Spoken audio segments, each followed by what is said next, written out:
In the 1950s, casinos weren't overflowing with slot machines. They were filled with table games. They sounded less like this, and more like this. Nobody was playing Invaders from the Planet Moolah. They were playing blackjack. One man at the time noted that, in Las Vegas, Reno, and other parts of the wide open spaces, blackjack ranks with poker, roulette, and craps as one of the 4 standard gambling games. The man who said this was named Roger Baldwin.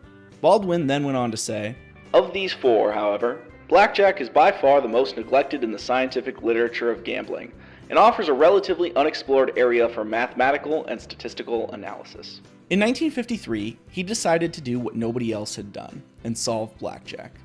He built a team of 3 friends, and using an Army-based mechanical calculator, they worked for 4 years to get it done. They were known as the 4 Horsemen of Blackjack, and their findings resulted in an 11-page paper. On these pages, they laid out rules for what the player should do in certain scenarios. These rules were eventually put into what we call a basic strategy chart, which is a user-friendly tool to teach players how to play in a more perfect way.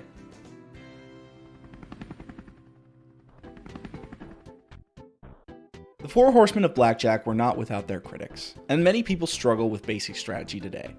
People ask questions all the time on the Blackjack subreddit, where most of the common responses are, because the math says so. Because the math says it's not the right play. Because the math says so is the real answer. Math seems absurd to you? Crying, laughing emoji, rolling on the floor emoji. Math. So for this video, I want to create a computer program that will help me answer these basic strategy questions, but in a helpful way. This program will solve blackjack, similar to what the 4 Horsemen did 80 years ago, and whenever you have a basic strategy question, you can click on the choice and it will explain to you why that's the best option. Also, I want this program to help release YouTube Shorts.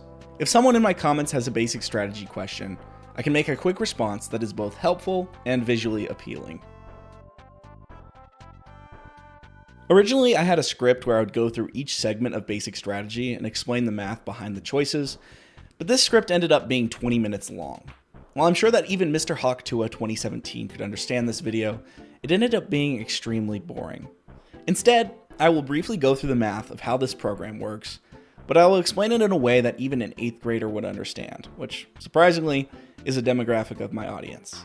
I find it somewhat concerning that I have viewers in this age range because I make videos about gambling. So if you're underage, I feel morally obligated to tell you that you can buy my new cryptocurrency called Pump and Dump. I made it based off the item in Fortnite. It's trading at an all-time low right now, and it's the perfect time to buy. There are a few ways of calculating blackjack basic strategy, but the way that my code works is by using probability trees.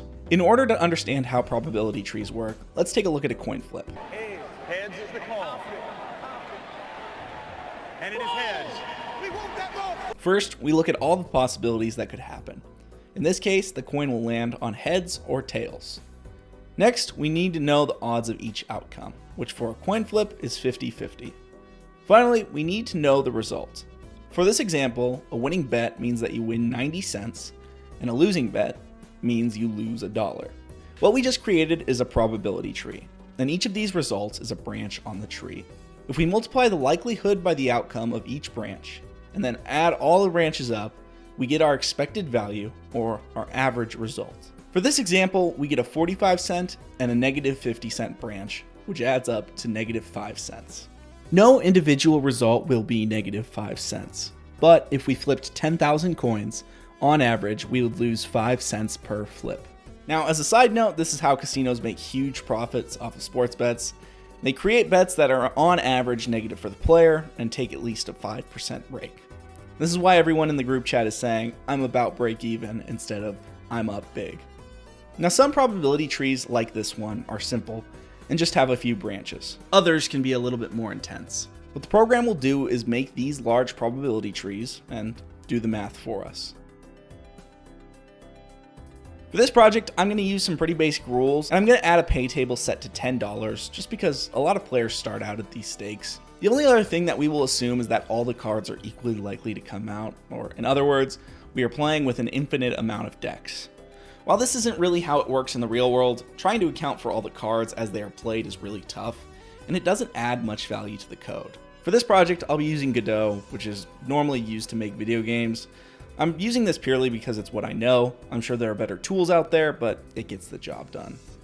The backend code, which handles all the probability trees, is something that I've coded before, but it was a little slow and it didn't handle splitting correctly, so I rewrote it, which took a couple of days. Once this was implemented, the fun part began, and I started designing everything that the user would see, and this also took a couple of days. All in all, this project took about 40 hours to create.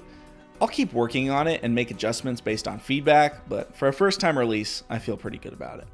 But how do you use the program? Well, it couldn't be more simple. Once loaded, there will be a basic strategy chart. Let's say you want to know why you should hit a hard 12 versus a dealer 3, which seems different than most of what's around it.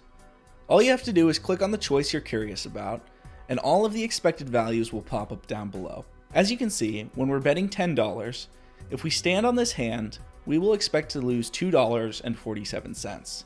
If we hit, we will expect to lose only $2.34.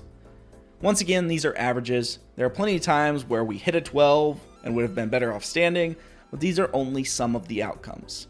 When we account for every possible outcome and how likely those are, the math tells us that on average we'll save ourselves 13 cents if we hit a hard 12 against a 13. Thank you all for watching this video. If you want to download this project, I'll have a spot in the description that you can click on. If you liked this video, you'll probably like my other stuff, so please hit that subscribe button so you can hear about all the latest news on Pump and Dump 2. It's our new latest coin. It's based on the game that all the kids are playing. If you ain't playing Fortnite, it doesn't matter. This coin is new, it's hot, and it's going to the moon. So go ahead and buy it right now. Ask for your mom's credit card. She won't mind. The time is now. Pump and Dump 2 is really where it's at.